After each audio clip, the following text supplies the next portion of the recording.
जय हिंद साथियों।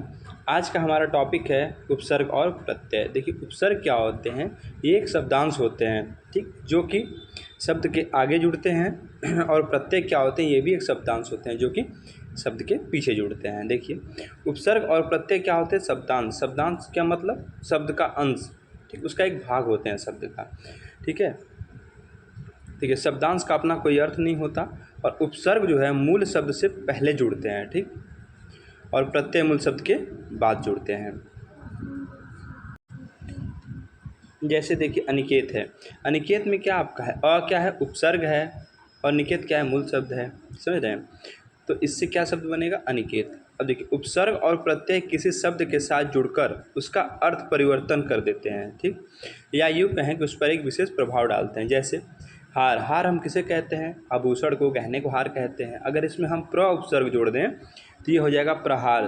तो ये यहाँ क्या हो गया? अर्थ बदल गया। तो वही कह रहा है कि उपसर्ग और प्रत्यय वे शब्दांश होते हैं जो शब्द के साथ जुड़कर उसका अर्थ परिवर्तन कर देते हैं, ठीक है।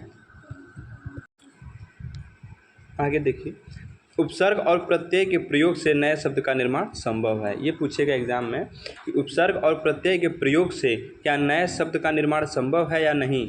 तो है, ठीक। अब देखिए, शब्द निर्माण की 4 विधियाँ होती हैं। किसी भी शब्द का हम 4 विधियों से निर्माण कर सकते हैं। पहला है संधि के द्वारा हम शब्द का निर्माण कर सकते हैं, समास के द्वारा भी कर सकते हैं, उपसर्ग और प्रत्यय के द्वारा भी कर सकते हैं, राइट। एग्जाम में पूछेगा कि एक ही मूल शब्द में क्या एक से अधिक उपसर्ग और प्रत्यय प्रयोग हो सकते हैं? तो हाँ, एक से अधिक उपसर्ग प्रयोग हो सकते हैं। अगर हम देखें उपसर्ग के भेद, उपसर्ग के हिंदी के उपसर्ग होते हैं, संस्कृत के और विदेशी उपसर्ग होते हैं, ठीक है। तो उपसर्ग के भेद 3 होते हैं। पहला है हिंदी के उपसर्ग, जिनकी संख्या 22 होती है। दूसरा संस्कृत के उपसर्ग, इनकी भी संख्या 22 होती है। और तीसरा है विदेशी उपसर्ग, इनकी भी संख्या 22 होती है। आइए एक एक करके हम सबको देखते हैं। चलिए, सबसे पहले हम देखते हैं संस्कृत के उपसर्ग।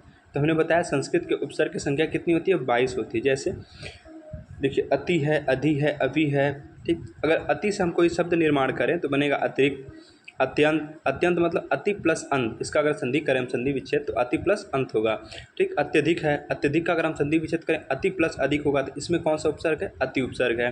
फिर अतिक्रमण है, ठीक। अत्याचार है, अत्याचार का अगर हम संधि विच्छेद करें तो अति प्लस आचार हो जाएगा, ठीक। तो उपसर्ग क्या हुआ? अति हुआ। चलिए, हम बात करते हैं अधि उपसर्ग की। इसमें जैसे आता है अध्यक्ष। अध्यक्ष का अगर आप संधि विच्छेद करते हैं तो आप पाएंगे कि अधि प्लस अक्ष होता है, ठीक। इसमें कौन सा उपसर्ग है? अधि उपसर्ग है। फिर अधिकरण है, अधिकार है, अध्यात्म है। अगर अध्यात्म का आप संधि विच्छेद करते हैं तो अधि प्लस आत्म हो जाएगा, ठीक है। तो अधि क्या है? यहाँ पे उपसर्ग है। चलिए, हम तीसरा उपसर्ग देखते हैं, अभि होता है, ठीक। अभि से अगर आप शब्द बना रहे हैं जैसे अभिमान, अभिलाषा, अभिप्रयोग, अभ्यास। अभ्यास अगर आप संधि विच्छेद करेंगे तो क्या होगा? अभि प्लस आस होगा, ठीक है। देखिए, चौथा जो हमारा उपसर्ग होता है ये होता है नी। नी से अगर आप शब्द बनाएं जैसे बनेगा निबंध, नैदानिक, ठीक, निडर। फिर उसके बाद आता है प्रति। प्रति से बनाए तो प्रतिध्वनि, प्रतिशत, प्रतिमूल, प्रत्येक। प्रत्येक का अगर आप संधि विच्छेद करें तो प्रति प्लस एक होगा। तो इसमें कौन सा उपसर्ग है? प्रति है, ठीक है। फिर प्रत्याघात, प्रति प्लस आघात, इसका संधि विच्छेद होगा। फिर छठवां है आपका परि उपसर्ग। देखिए, पर्यटन हो जाएगा, ठीक, परिमाण होगा, परित्याग होगा, परिश्रम होगा। फिर आता है अनु। तो अनु से अगर बनाया तो अनुचर, अनुज, अन्वेषण, अनुच्छेद। फिर आता है वि उपसर्ग। वि से देखिए विज्ञान, विशुद्ध, विराम, व्यर्थ। अप से बनेगा अपयश, अपशकुन, अपव्यय। फिर अपि से बनेगा अपिधान। फिर अ उपसर्ग है, अ से बनाइए देखिए अवगुण, अवमूल्यन, अवशेष। फिर सु से बनाइए देखिए सुपुत्र, सुकर्म, सुपात्र, स्वागत, ठीक। फिर स्वच्छ। फिर आ से बनाइए आरक्षण, आवास, आजीवन, आमरण। ये सब क्या है? ये हमारे उपसर्ग है। आगे और भी हैं, देख लेते हैं उनको। देखिए, उप से क्या होगा? उपसर्ग, ठीक है। उपग्रह, उपवास, उपाध्याय। प्र से बनेगा प्रहार, प्रसार, प्रवेश। दुर से बनेगा दुर्भाग्य, दुर्लभ, दुर्जन।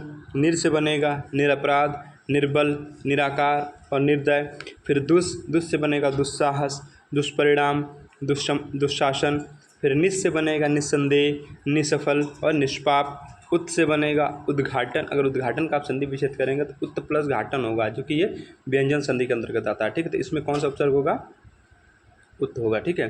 फिर उद्गम, फिर उसके बाद आपका उद्भव, उच्चारण, और उच्चारण करेंगे उत् प्लस चारण होता है, ठीक है। फिर उद्योग, फिर अगर सम उपसर्ग से आप बनाए जैसे संसार, संयोग, ठीक, सम्मुख, फिर संतोष। अगर आप परा से बना रहे हैं तो परामर्श, पराभव, पराजय, ये सब क्या हैं, ये हमारे ये संस्कृत के उपसर्ग हैं, ठीक।